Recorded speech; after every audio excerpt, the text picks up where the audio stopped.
Welcome everybody to the Living Consciously television show on consciousevolutionmedia.com. We are live right now on YouTube Live, as well as streaming on Hangouts and also at consciousevolutionmedia.com. I'm your host and moderator, Coach Steve Toth, and our theme this evening is how to help people to achieve accelerated growth. It's a fantastic theme. I'm looking forward to it. We have not one but two guests with us this evening. Let me introduce you, Emma Sumac Watkins and also Jefferson Keith Langley. Welcome to the show from California. Thank you. Thank you, Steve. Where the weather is always good, right? Yes, it Absolutely. is. The weatherman has a very easy job. It's going to be sunny again today. Yeah. All right, so, and to the left of our guests, we have Jamie Lerner. She's joining us from a place where it's the Windy City. That would be Chicago. Welcome to the show. Thank you. It's wonderful to be here. Awesome. And then to the right of our guests, we have Linda Dyer, who's joining us from the place where the kangaroos never stop jumping. That would be Australia. Welcome to the show. Yes, it would be, but I think today we're competing with Jamie's Windy City because it's a very windy, cold day in downtown Aussie today. Oh, wow. Fantastic. Did the kangaroos ever stop jumping? Yeah, they walk. When I go to the country and I'm lecturing in the country, they walk with me every morning, but they will, you've only got to cough or do something, make a noise, and they'll jump away. Oh, wow. Amazing. And then, last but not least, we have Susie Verdi. Usually, either she's joining us from one of the major cities of the world. I don't know where she is today, but could be Boulder, could be on her way to Rio de Janeiro. Welcome to the show, Susie. Thank you, Steve. Hello, everybody. Good to have you. All right, so fantastic theme, how to help people to achieve accelerated growth.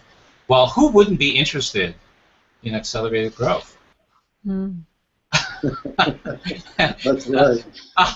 I've been working on my own self-growth and my company's growth, and I'm still interested, even after I don't know how many years. So let's help the public how to achieve accelerated growth. So how do you, who wants to go first? Maybe it's Emma, maybe it's Jefferson. I'll leave it up to you. How do you go about really helping people to do this? What's the secret? Is there a process? I mean, from our experience, there's plenty of processes out there. What we found to be most effective is that, on a core level, people have, they're made up of atoms, and those atoms are attached to a desire to want to learn and, learn what itself is, and it's almost like a seeking format.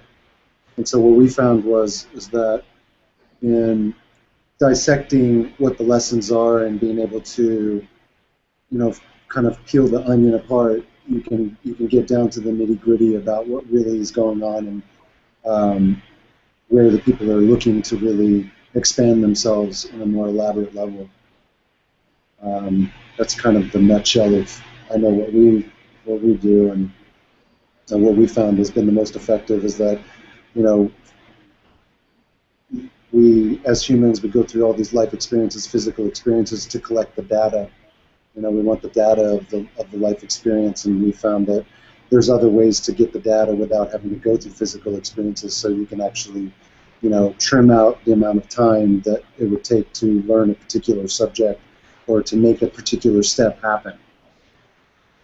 Okay, so I'm going to bring a personal example right now, because that's what I'm just being called to do. So I do corporate consulting as well, and so there's a company I'm helping right now, and what's very interesting, there are at least 18 salespeople in the company, and I just want to describe to you real quickly how their sales meetings occur, and they have sales meetings twice a week. And this is how it goes. Usually one or two of the owners of the company are part of the sales meeting. And what they do is they bitch at all the salespeople why they're not doing the process that they have taught them to do for the last 14 years. And they also have this kind of an energetic theme going on where they are acting like the parents, and the salespeople are the kids. And actually, sometimes they're talking to them that they are the kids. And and so I'm going like, okay, so what's wrong with this picture? So help us, Emma, try to understand, because I'm sure that this is not the only place that this is happening, right? No, it's not. If you were to take a look at it, if I'm looking at that company, what I would say is that everybody's playing a role, and they've all had an agreement to be, to play each other a role. So who is ever the leader has set the energy or has set the space for each one of those salespersons to become that role for them, and so that's what they're most comfortable with. So in order for you to go in there and shift that around, it's like you start to change the agreements with everybody, and also what does everybody want? And they're actually stuck. They're stuck in this thing. Well, that's what I'm saying. Is that what you do is that you start to go in there, and each individual has a purpose as to why they want to get out. And so the leader needs to also start to take a look at himself or herself and say, what is it that I want to achieve, and I need to bring my people with me, so that all the agreements and everything else has to shift in order for it to move. And each person has an individual issue and an individual thing that you can address, so that everybody starts to become a team, because from what I'm seeing is that they're not a team anymore. So these are unspoken agreements that we're talking about, right? Correct. They seem to be unspoken. There's like this energy, and so what's happening, and this is I think it's very common in corporate America. Absolutely. Everybody is quiet. Nobody is engaging. Nobody is asking questions because they know if they do, the potential of being in trouble is very high. Unspoken agreements happen in most relationships, though, too, and I think in many ways it really perpetuates the cycle, and people get quite comfortable in the cycle. So to really speak about things and really would change the dynamics, and I don't think that people really want to change the dynamics. I think that they want to talk about changing the dynamics, but really when you ask people to take personal responsibility for their part, I think most people are not particularly interested, and especially in corporate America, I don't think that we reward people for stepping up and taking personal responsibility. As a matter of fact, that would create a big problem for the group. So it's an interesting dynamic.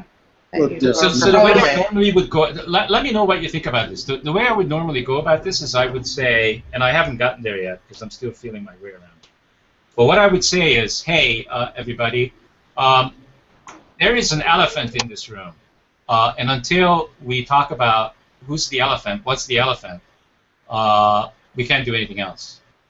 What do you think about that? I think that you're stating the obvious, and that probably most people don't care. Most people are they're used to having elephants in the room. Yeah. They don't know any different. But they're not used to anybody calling it out or calling them on it. It's true, but look at how look how it's been programmed for decades. They say it in little simple terms like live and learn, where if you think about it, you could actually flip that, and you could learn and live, and do it in a different way to where you're learning ahead of time and then going and living the experience from a more conscious mindset of, I know what I want to learn here, I know what I want to do here, I look at it beforehand, and then I move. Instead of this kind of floundering around acting like things are just happening to us, we're doing it with more deliberate focus and deliberate purpose. Also, if I may. Yeah, sure. Also, if I was to go in to this meeting, if I was to go in and do this work, and I had an attitude, well, you guys never want to talk about it, or you guys, there's an elephant in the room, and you guys just want to stay in your place, and then you don't want to hire me, because what I do is I'll go in there and I'll make you interested. Or it's because every person inside of them on a spirit level wants to move. They want to grow, they want to shift, and they want to change. Yeah, they put the elephant there for a reason. They Right. put the elephant there to instigate a new conversation. And what tends to happen, or from my experience and my perspective, is that on a whole, people haven't been kind of encouraged to investigate life and investigate why things are the way they are. In fact, there's many modalities that go, it doesn't matter why, and it doesn't matter the details, and it just is, and and I'm going, but there's valuable information on why it is that way.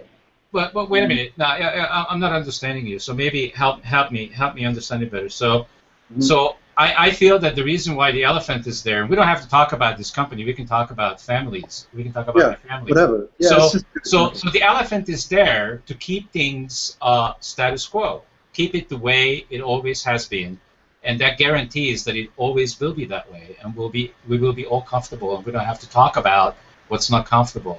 Isn't that accurate somewhat? The elephant could be there for a lot of reasons. The elephant could be there because the owner doesn't really want to have that company anymore. It could be, and he's not being honest about that. Or, the elephants are there for a very intricate, particular reason, and it's to cause us to investigate the whats and the whys and the hows and what is it really supposed to be, and because we're highly intellectual creatures, we use the brain power that we have to look at the details and go, oh, okay, I see now. What does that mean for me, and how does it change me? The fact that this elephant's here, and so it starts a really good conversation.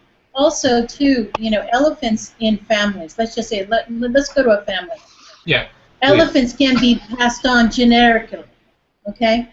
Yeah. That same elephant can be passed on to each generation, so that everybody keeps doing the same thing. It's the same programming. Do you have a good example of it, Emma? Okay. Let's say, for instance, okay, when we're conceived, we're immediately in our mother's womb. We immediately start to take on genetically the father and the mother's genetics. In that are patterns, and in there are programming. And so you immediately are already starting to either going to take it on or not. As you come out and you start to move and you become a child and you grow, someone starts to tell you, okay, oh, but you're smart, but you're lazy. You're so smart, but you're lazy. And it's continuing, keeps going. And why is this mother telling this child that? It's because that's the same thing that was told to her. So then this keeps going and keep continuing, and this child is not lazy, nor is what this mother is trying to tell her. It's just that she's just been passed on. It's just a very simple way of saying that, it keeps going. The same elephant will keep going and moving until someone stands up and stops it, until someone decides that they don't want to be part of that anymore, and it stops. And you can let it go. Well, it doesn't really stop. It threatens the entire family dynamic, and the whole system breaks down, which Correct. Is probably a really good thing. However, that person, and I think I was that person. Someone growing up. I'm glad you were. Of course, the black sheep, at a point where you just say, no, so was I. This is not really for me anymore, so I got to do something a little different here. But it shakes things up, and for better or worse, Mm-hmm. There's the turning point where you get to a point, hopefully, where you make a decision. Either you remain connected to yourself and move ahead, or you stay in this very unhealthy dynamic that is stifling your own creative self and growth and connection. And I think it's much harder to do it in a company than, well, it's hard to do in a family too, but in a company dynamic, I think it's hard. There's an amazing example up in north of Australia in Queensland, and when Bob Proctor and John Canary were out here in Australia, I took John Canary with me up to Brisbane, and we met with a recruitment agency, and the idea was that we were going to do some training with them. And he sat us down and told us a story of a generation, a family, where every member of the family, the men, had not worked. They were all living on the Australian dole packet. And so the youngest boy in the family had left school, and they, the recruitment agency, got him an amazing job. He was so excited. So he goes home and he tells his family how excited he is, and they actually bashed him up. How dare you change the dynamics of this family? And now he's got two choices. He has to stay in the family and do what everyone else does, or he has a choice to go out and make something for himself, but that would be without the family. Yeah. So there's a couple of things, I've just been listening to you guys, there's a couple of things that come to me about this topic, and the first one is, what is accelerated? So accelerated growth to some people is going to be different for everybody that's out there. So accelerated growth for one person could be just going to the shops and buying their own groceries because somebody's been doing it up till now, whereas accelerated growth for somebody else could be earning $1 million.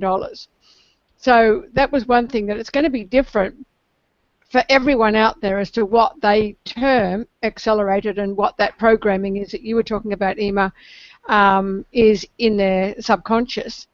And the other thing is that if I, Steve, was going into your company, I would sit both parties down on the opposite sides of the boardroom, and I would what we call chunk up their behaviour. So I would find out what is the purpose of telling the salespeople off. What's the purpose of that? What's the purpose? And just keep chunking it up until we find out what's really going on for them.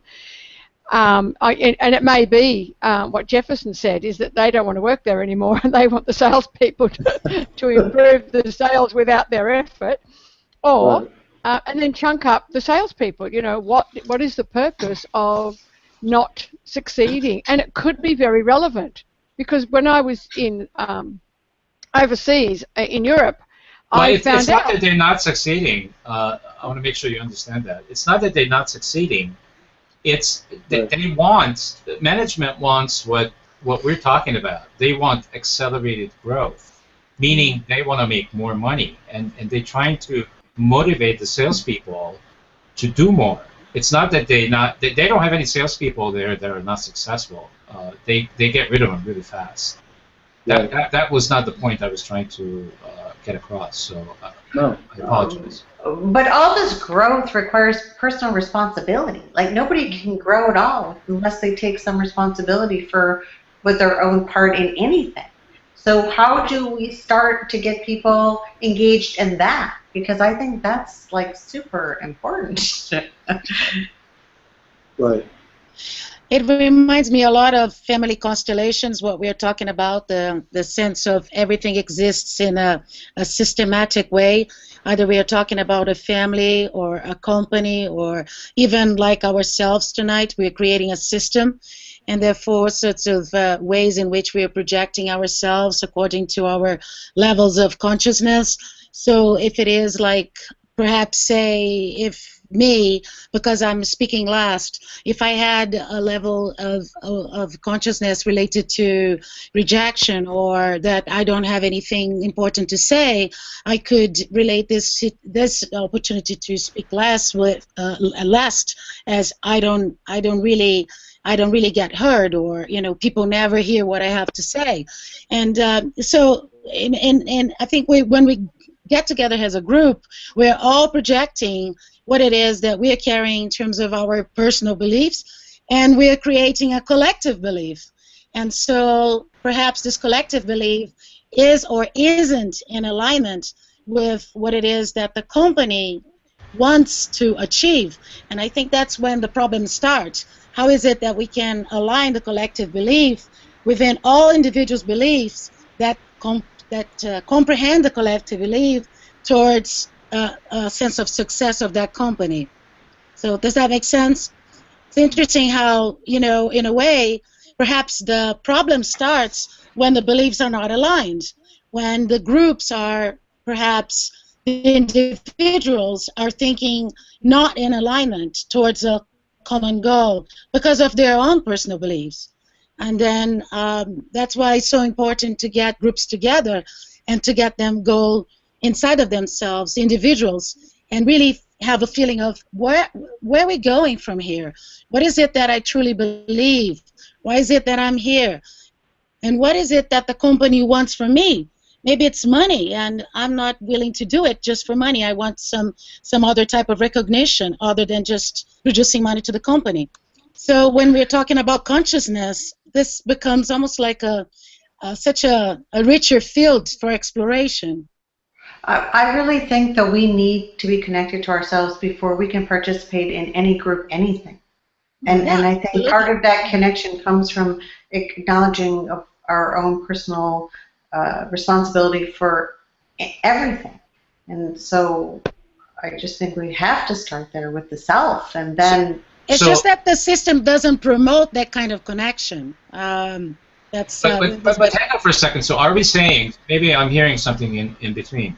So are we saying that, let's say if these 18 salespeople kind of not getting, they wouldn't be getting together, but they actually would get together with themselves and connect to themselves and figure out who they really are and why they are doing what they're doing and what's their purpose and what's their goal, and get it all cleaned up, get it all clear, and connect to their heart and connect their heart to their brain.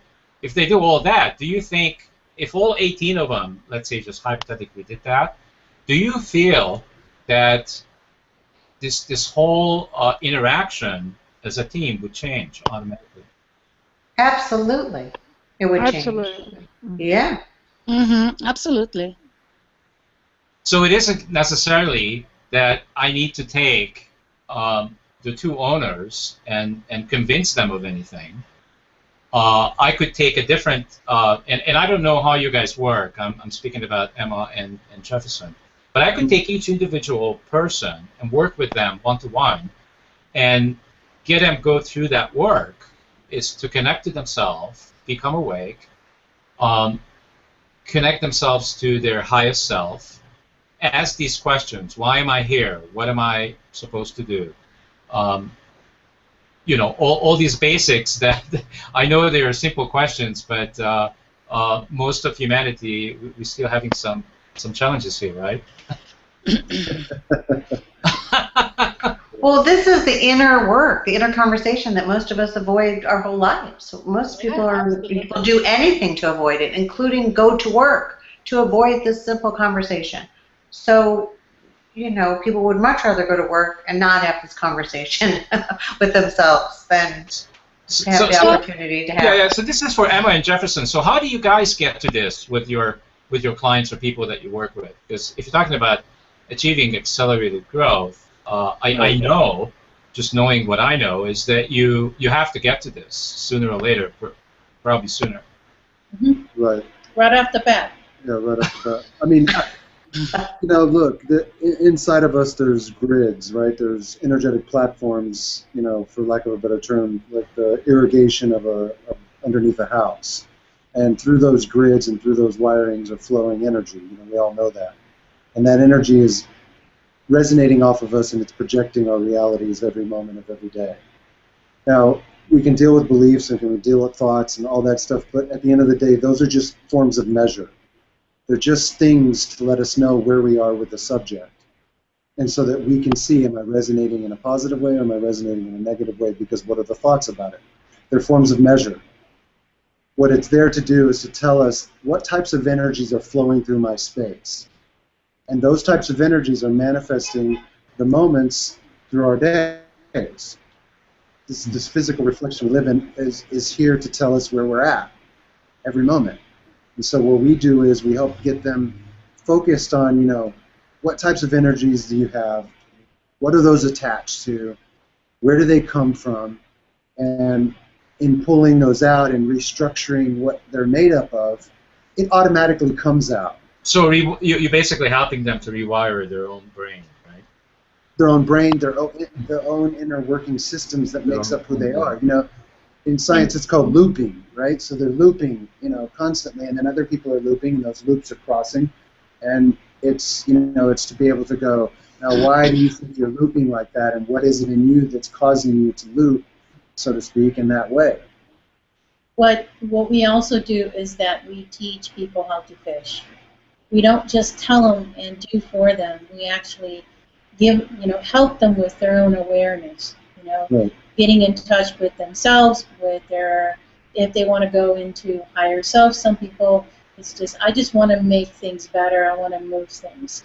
Then we help them reach that point and give them tools and have them empower themselves so that they can continue doing it, and that they will always continue and getting to know themselves, and that's how they start to move. The structure, you structure them.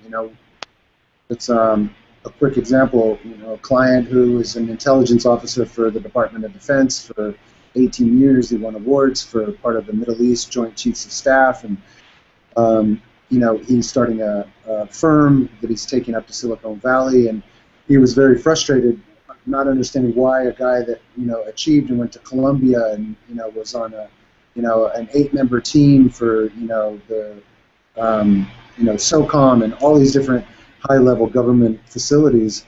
Why can he why is he hitting blocks with this new venture? And an example I told him was, look, if you were a plumber for 15 years and one day you decided I want to be a race car driver, you have to have that inner working system inside you where the natural race car driver would be created. And so it's like you gently put in the building blocks. It's like the foundation. Right? But each person inside, there's so many different parts of us, and that each person gets to address it either in different times of their lives or in different types of growth. And so we help those people bring out what they want to manifest in themselves. Once again, we do it through tools. They learn how to do it. Eventually, they know how to do it themselves. So how did you, Emma? How did you make this work for you? I'm curious about how did you make this to work for yourselves? Like for you, Emma, and for you, Jefferson. How did this work? In our daily lives, how do we implement it? I guess what kind of techniques do you use? Can you be a bit more specific? What makes your work different and unique from what everybody else is doing? What it is that you're specifically applying in your work? Can you give us an example? It's a technique. It's a technique we invented. That so, for example, let's say a human being has, what they say we're made up of 60 trillion atoms to make up a human body, and in those atoms, they're attached to life lessons. They're there for a specific reason. And so when we set it up, we went, I'm going to put this atom in here, and it's going to be tied to these other things, and it's going to be part of the web of who I am. And all those things are going to be geared for me to learn about self-confidence. So I go through all these life experiences, and I keep growing, and I keep growing, and I keep learning the lessons, and these marbles are all turning the same color because they're getting more in harmony with each other. Because they're now starting to link up and say, hey, we have a similar agenda. We're here to help this woman or this man learn a particular situation. Let's work together.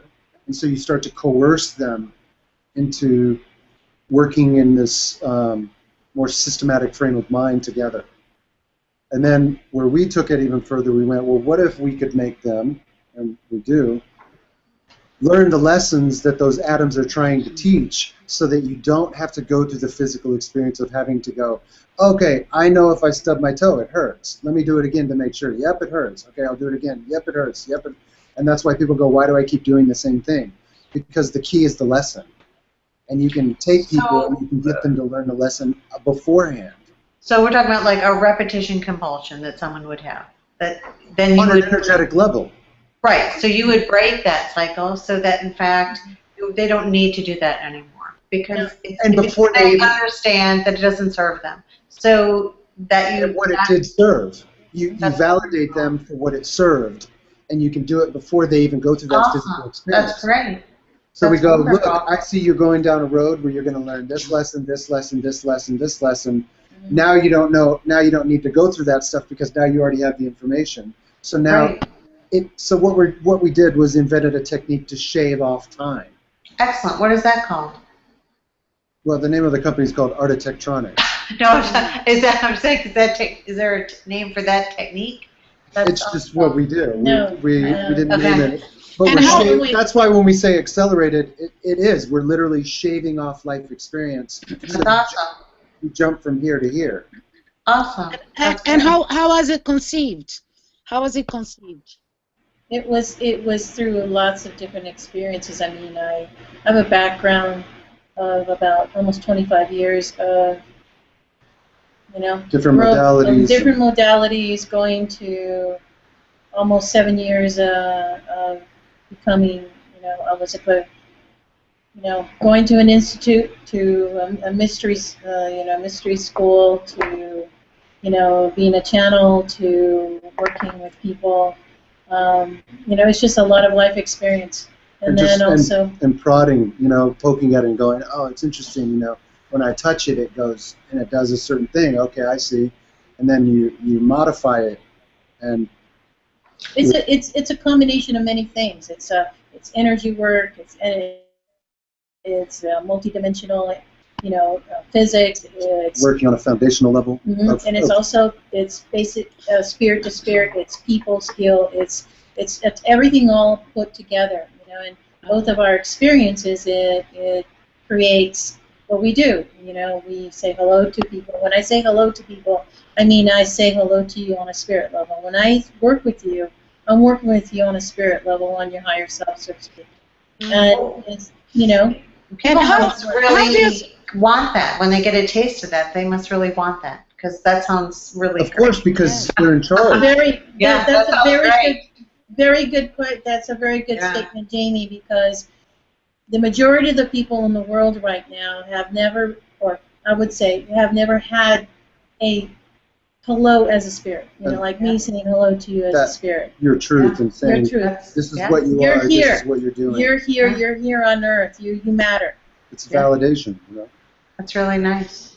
And how do you see the corporate world perceiving your work when you approach a company, for instance? What kind of approach do you take to, offer your services?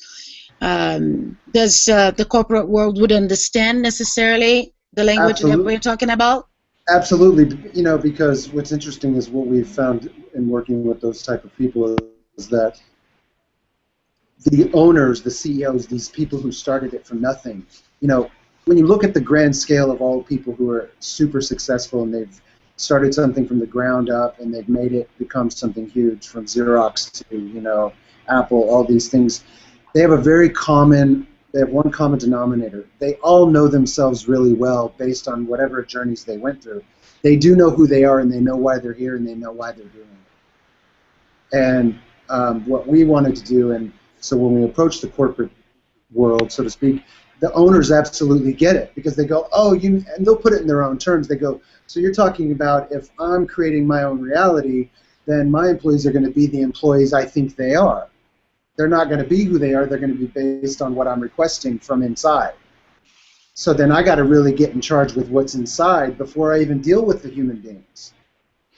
And the boss is going to only attract employees to his company. Correct. In relation to who he is. So unless he changes, nothing changes. And the sad thing about it is, what cracks me up is that they keep sacking the salespeople rather than working on who they are and changing their energy to attract different people to work in the company. I work with a lot of companies, and I do very similar stuff. I can't say it's the same as what you're doing, but changing the energy. And I meet with everybody at the beginning, and then I work individually, because everybody is an individual. They've all got their own stuff, if you will, and some of them have that inner child that just has never received the resources. And so we do some inner child work, or we do a matrix therapy and clear their father or their mother or whoever we need to do that. And all of a sudden, within 6 weeks, everybody's just firing at a whole different level. And it's just the most amazing, because it's quick. If you think of 6 weeks to change a company around, and all the staff that are in it, it's, for me, that's so powerful when you're only meeting them once a week. So for me, it's like we're not there to be there forever and ever and ever, so the company doesn't think it's going to be a huge cost.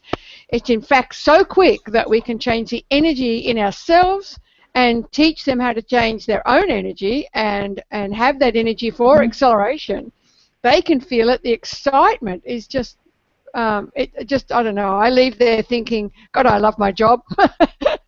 Well, and you're also really teaching people how to step into taking personal responsibility, which is awesome.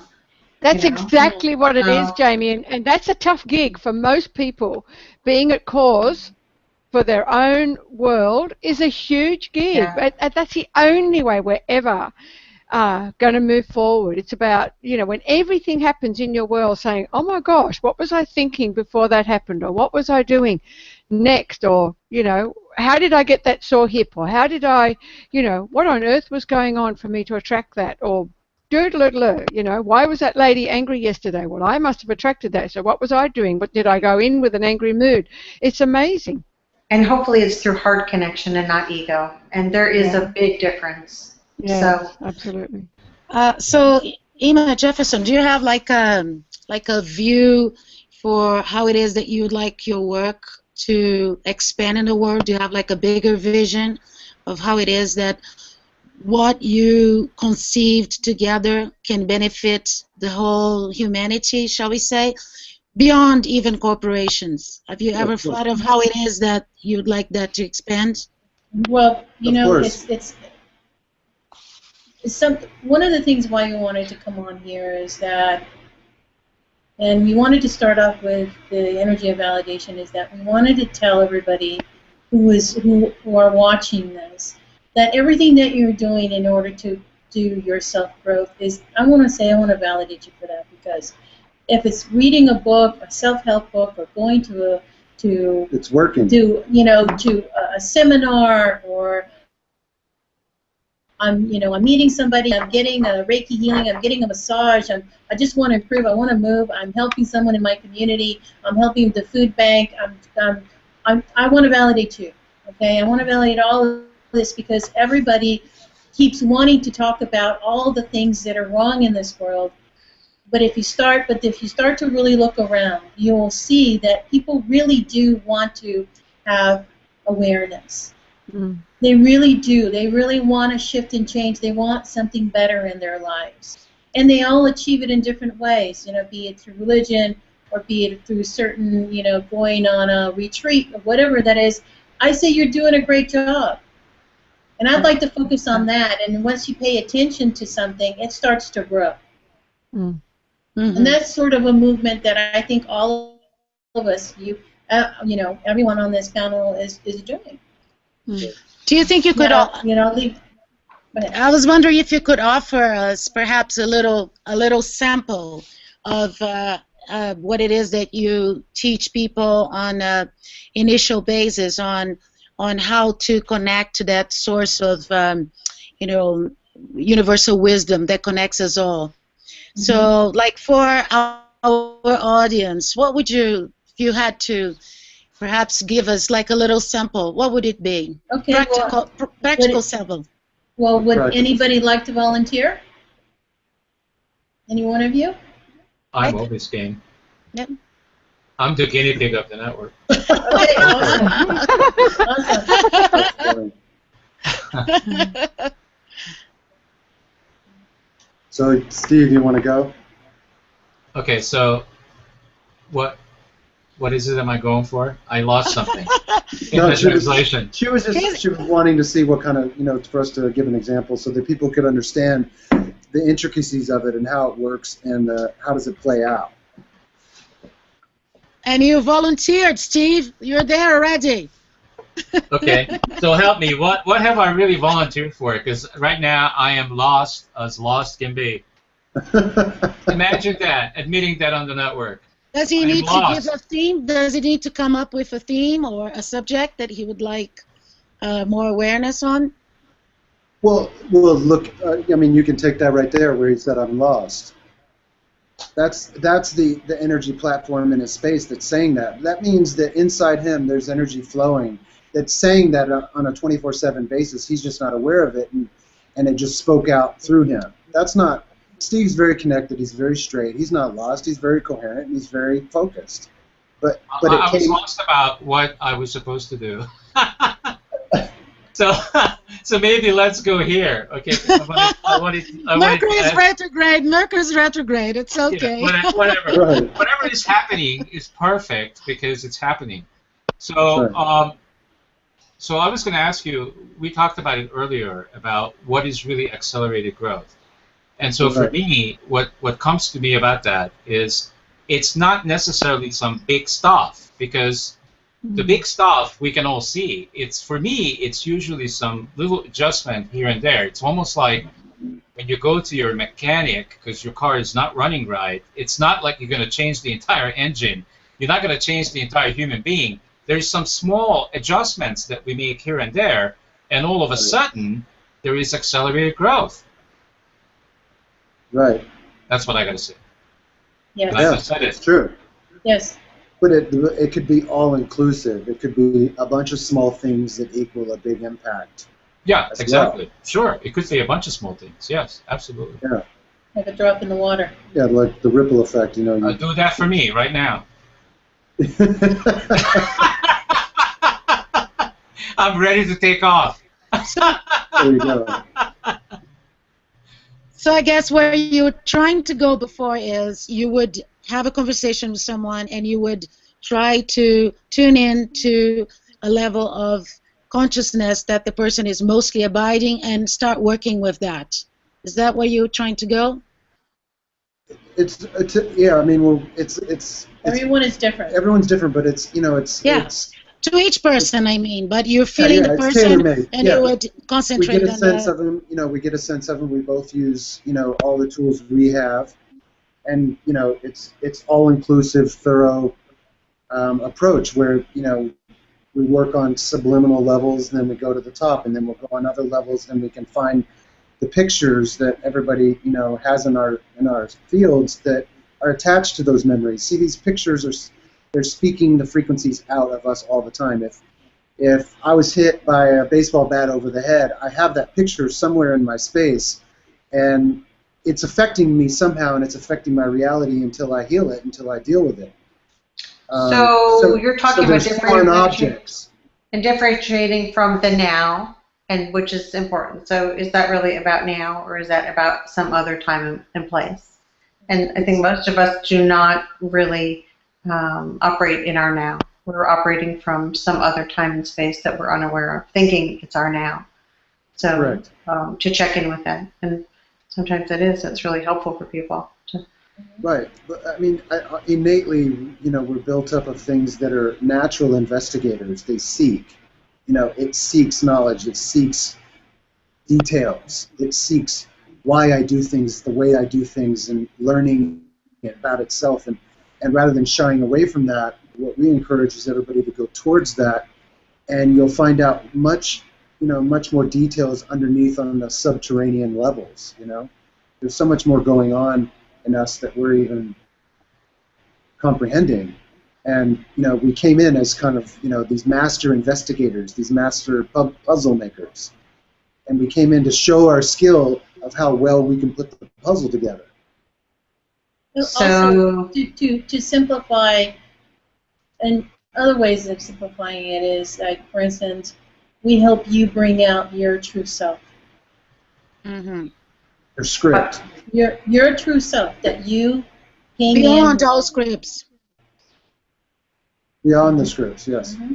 Mm-hmm. Beyond the scripts. On an innate molecular level, where we talk to you and you show us pictures, and then we take those pictures and then we put the picture back out in front of you so that the person starts to be coherent of it, and then automatically there's a shift because now it's been brought to the surface. And then you start to see, we have a part of our work is about having this, about being able to have things. Anybody can get something, but they can't really have it. And you see it in different areas of life where people have success. I think they say something like, over 60% of lottery winners end up broke again because they don't know quite how to keep it. Within 5 years. Yeah, within 5 years they're broke again. That's actually a quantum something, physics. That's a quantum physics equation where, if you look at the be, the do, and the have, people who don't want to start anything have a problem with who they be. People who Right. don't want to change anything have a problem with taking action towards anything because they don't want it to change. And then Correct. people with the people who don't finish anything have a problem with having it, have a problem with having the success that's going to elate from it. I had a couple that I was coaching, and he still had his ex-wife attached to him, even though he was in a beautiful new relationship. He'd never sold any of his cars in order to get the next car, so he never really let go of anything in order to move forward. It was quite amazing that he just didn't have, and so because there's something in his psyche, he was actually quite demonstrating quite well that he didn't believe he could deserve it or he could have it, and Right. so we had to look at that. So yeah, that's very interesting. So how do you really talk to somebody that doesn't really know, that he or she doesn't really know? It's like, I think I talked to somebody a couple of days ago about this. Like when I play tennis with somebody that's much worse than me, I become a really lousy tennis player. And when I play with somebody that's as good as me, I have a lot of fun. And when I play with somebody that's much better than me, I feel really lousy. That's funny. So how do you do that? I think when you start to detect the lack, no? When you start to become aware of the fact that there's something lacking, that you would like to incorporate something new and you don't know what it is. Would you agree? Right. It's, yeah. I mean, the lack is involved in a lot of ways, absolutely. But I mean, think, Go ahead. Oh, were you going to say something? I was going to say, now you could even say, Live like, television, you only know you're hungry when you detect, a sense in your body, like, food would do me good. So, you first experience the lack or the need of, and then you go searching for a solution for that. So in many ways, like Steve, what you said is, how would you know that you don't know or do need? I would say it's like the moment of crisis or the moment of... I was trying to explain it, that I have conversations with people that don't know that they don't know, and I can't have the conversation because I don't have an entire lifetime of my lifetime to tell them in 5 minutes what I know. But part of the conversation is to allow people to be where they are and to meet them where they are. And exactly. I think that's really an important try to do that on a tennis court when somebody doesn't know how to play and how to return the ball, and you are a good player. Try to do that.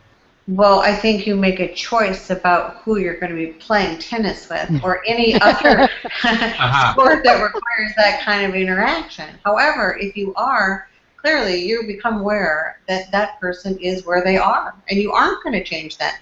So you choose, either you meet them where they are or you excuse yourself, because clearly, well, there you go. And then it's also, Steve, I'd like to ask you this question. Why did you create bringing someone in who didn't learn, who does not know as much as you, and you find yourself frustrated? Why did you create that for yourself? That's a good question, Steve. It is. I'll take the because it wasn't her tennis playing that he was after. Right, but there's the picture. See, now he's revealed the picture. No, that is a good question, but here it is. So guess what? My answer to you is this. I spent the last 10 years of my life creating a bubble called Conscious Evolution Media, and I lived in it. And I always talk to people like yourselves that knew what I knew or knew more, hardly ever less. And then I went back out to the real world, and guess what? There's all kinds of people that I come across in the real world. I don't have the power anymore to create a bubble. I'm in the real world. Right. Right, but see, there's still the picture's there. See, the picture that's in your space manifested, the energy that's in your space manifested, what she's saying is a lesser compatriot to play tennis, knowing how much you enjoy tennis. You manifested somebody that couldn't play, therefore to frustrate yourself, when actually the lesson of that moment was for you to pause and ask yourself, what can I change about me to bring out the better tennis player in them? Hello. Yes. Ooh, I like that. Mm-hmm. That person created being with a better tennis player because they wanted the opportunity for a better tennis player to take a moment. I would rather tell them, Jefferson, to go get some tennis lessons. From you. Not for me, because I'm not a teacher. So, so the way that goes is, it's like broadcasting. It's like the stuff that we do. We have all done it for years. I put I don't know, 20, 30, 40,000 hours into this, and after you do that much of it, you become it. There's a mastery of it. Just like when Emma mentioned that for 20-some years she did whatever she did, and I listened to that and I go, okay, how that translates for me is she's got masteries of things. Absolutely. And I immediately respect that because not that I don't respect the person that's just beginning to play tennis, but guess what? You got to put some time and energy into becoming a good tennis player. It ain't going to happen just in... But you have a choice to excuse yourself, Steve. You could have just excused yourself from that whole situation and not been frustrated for one moment. What makes you think that I'm actually talking about an actual event? I just was giving this an example. It's an example. Yeah. I mean, in any example, though. Why are you going there? Why are you going there? This is not an actual... I think we always have that opportunity to because we are in the real world and we come across people every single day and they are where they are, and so our choice is to allow them to be where they are and to allow ourselves to be where we are, and at the point that we do not resonate with that experience, to in the most loving way excuse ourselves and move along and allow that other person to move along to find whatever it is that does resonate with them. And that's, I think, a beautiful way to coexist with all different kinds of energies that we all have, because everyone's vibrating at a different energetic level all the time. I mean, it's a moment-to-moment thing. Exactly. I feel so much passion there right now. That's awesome.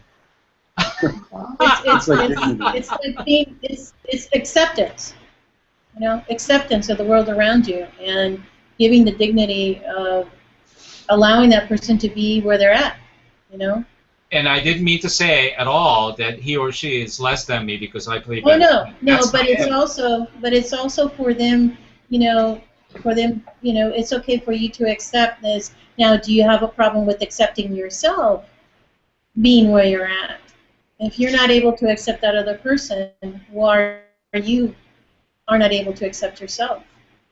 I mean, I can perfectly accept that, and I am motivated by joy and pleasure, not by pain. And if I have to play with somebody that's not as good as me, to me that's not fun. That's not joy. So I would excuse myself, just like. I think that one thing that we could also bring into this picture is there's always, if we just go back to the metaphor of the tennis playing, there's always going to be somebody better than us or lower than us. We are not us and them. It's always we. Because, if you think like with the shoes of, the creator or some higher intelligence that has got much more than we have, we're still crawling. And so sometimes we think we know so much, and yet we're always and always and always evolving. We never got it. Nobody here has it. And so to really have this humble heart to think like, oh, sometimes we can notice somebody that is perhaps not, say, hasn't evolved so much or come to the same conclusions that we have. But, maybe there's somebody that possibly could be thinking the same about us. Who knows? So I would say humility, humbleness is the word, to actually always reach the person where they are and where we are and try to connect from the heart space is, in most cases, the best way, because then, yes, it's true that sometimes we can almost like watch ourselves doing the work, if it is that we are watching ourselves, being aware that we are meeting someone where they are, we somehow could easily fall into our ego stuff as well, because we're thinking like we know so much. So there's that trap. So remaining on that humble heart, I guess, really helps. Really brings us back to that humble and simplicity that we're all evolving. We're all evolving all the time. And the players keep changing. It keeps changing all the time. Good. So for you two, Emma and Jefferson, what is accelerated growth for you? What does that mean to you as people?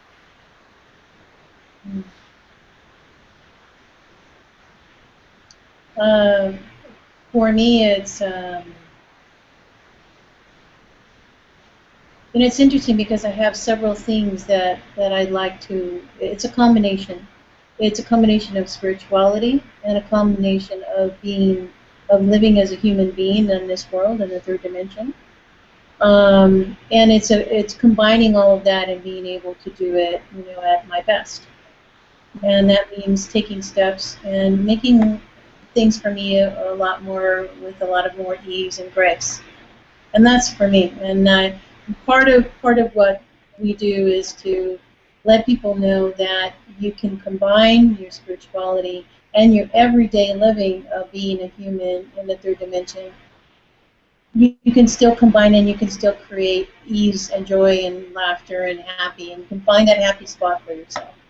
And that's what accelerated growth is for me. To straddle the fences and have one foot in both worlds and be able to unify them as an individual. Because everyone has their thoughts of what their lifestyle should be, and who am I to say what's right or what's wrong? But what I like to encourage people is to say, what is it that you would like to have as your lifestyle? Living in a cabin somewhere up in the forest and having everything there for you? Okay, that's great. That's what you want. That's what you would like. Let's work towards that. Somebody says, I want to live on a yacht. Okay, who am I to judge about you being on a yacht? That's okay. Each individual is to recognize that each person has their own desires and what they want for themselves, and not be able to put a judgment on them. It's like everyone is allowed to be and do what they want to do. That is what is called a free will zone. That's nice. Yeah, I find it really interesting because I think we all go through those times where we want it all. I had the swimming pool, the not quite the tennis court, but it was close. The beautiful house. I had the tennis court up the road, Steve, where I could just walk. Oh, I forgot for a second that you were a tennis player. I forgot that for a minute. Thanks for admitting. And I had. You know what I'm talking about. We had the boat. Right? Yeah, absolutely. We had the boat. We had all sorts of stuff. And it's funny, the more I get connected to who I am and my place in the world, the less I need of all those things. And I've actually let them all go. Sure, I live by the beach, but we've downsized where we live, and I'm even thinking more recently to even downsize again. I just feel like I need less and less, and just to find that place where I can write more books and give that whatever my purpose on the planet was, which was obviously to teach in some respect, and to let people, and so the books are just rolling out of me now. It's almost like I've just finished one, it became an international bestseller, and I've started the next one. And I'm going to the universe, what's going on? But that's your lifestyle that you chose, to have bestsellers. And I encourage that and I support that. Yeah. Oh, absolutely. Or somebody might have suggested it, and that's the level that it just happens, and you just link, as you say, you find the energies of all these beautiful people around you that help you make that happen. Yeah. You link it up. Yeah. That's right. Absolutely. Well, now some people would want to say, I'm sorry. Some people would want to say to that, I just want to write books. I don't need to be on a bestseller. It's okay, and then that's fine too. But you decided to have to be a bestseller, and that's... Well, I actually didn't. I just was really happy when the lady first asked me to be a chapter in a book. I cried. It was like, oh my gosh, this is like a dream. And because I promised my mother at her funeral I would write the book she never wrote. And so when somebody asked me to be a chapter in a book, it was like the most beautiful thing. I thought, oh my gosh. And then I was asked more often, and then people said to me, well, we want your book. Where's your story? It was really interesting the way it happened. And then somebody said, well, you know, let's take it to the bestseller. And I'm going, oh my God, I have no idea how to do that. Well, I do. And so it's interesting. It was, what I find is when, like Jamie was talking about being responsible for who you are, the more you're responsible for who you are, the calmer life is.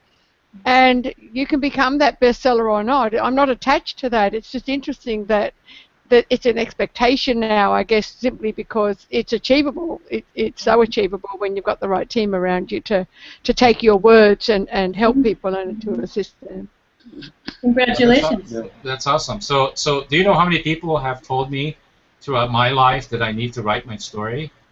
And guess what? I have zero interest to write my story. Yeah. So it's not going to happen. But there is something in you that it sparked something in you.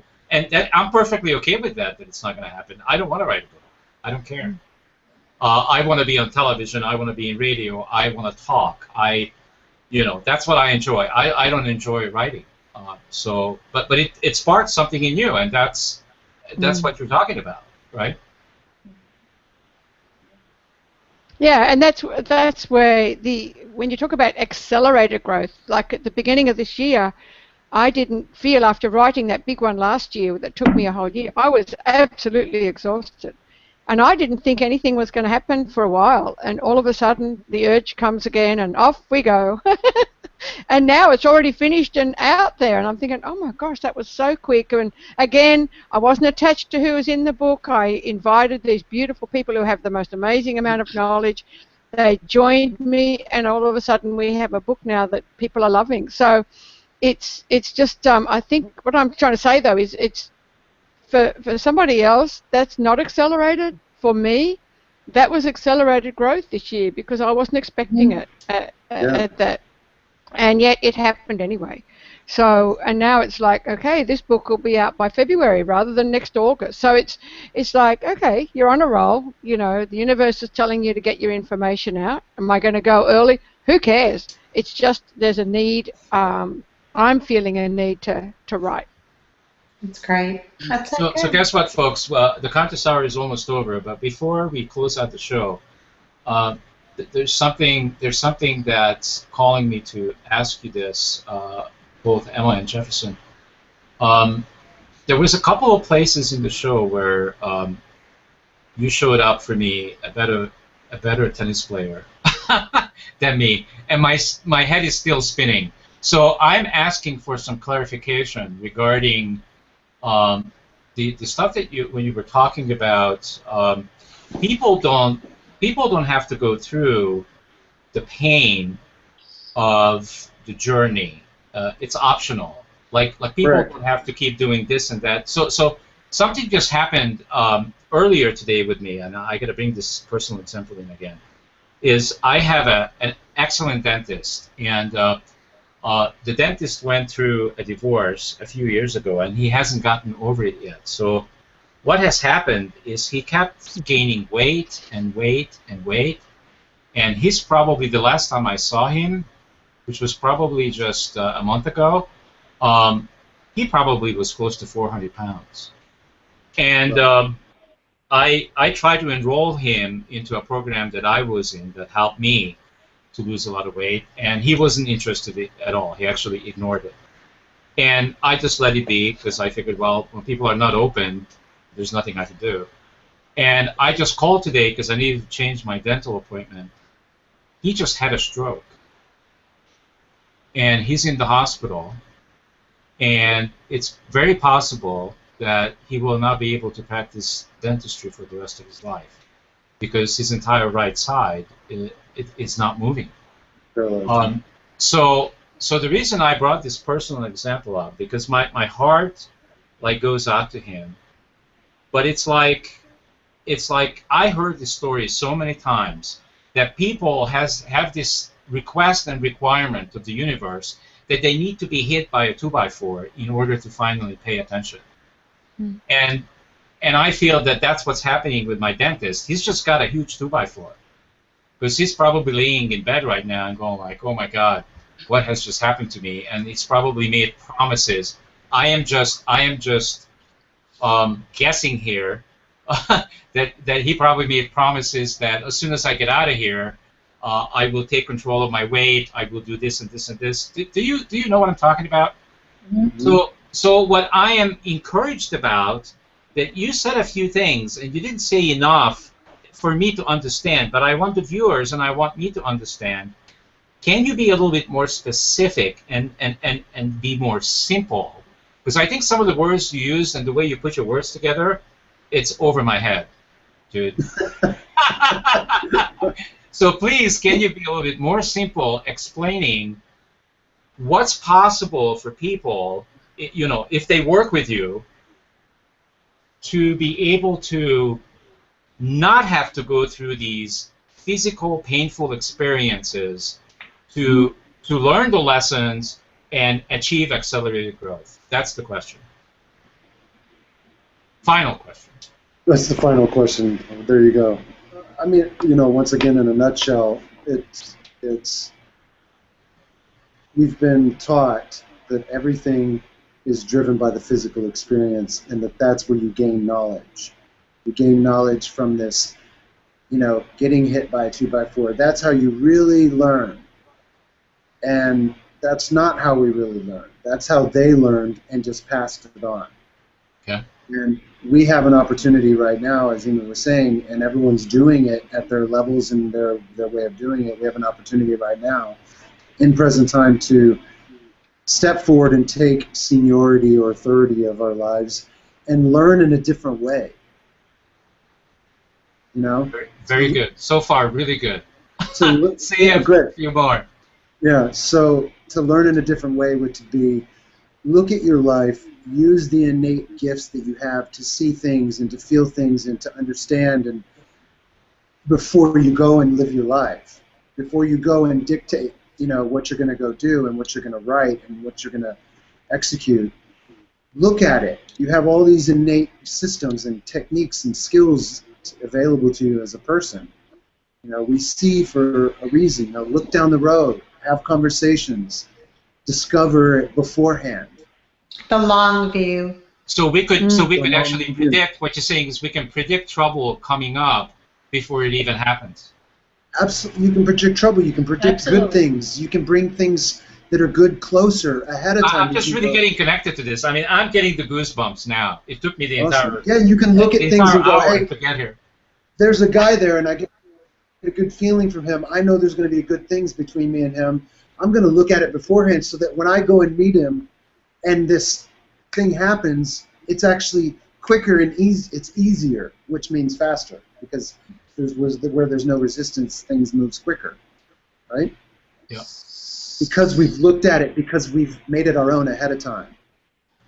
Yeah. See? Got it. Got it. I think it's very clear. Is it clear for everybody else? Yes. Yes. Clear to me. Yes, it is. Fantastic message. Thank you so much to both of you, Emma and also Jefferson. Thank you, guys.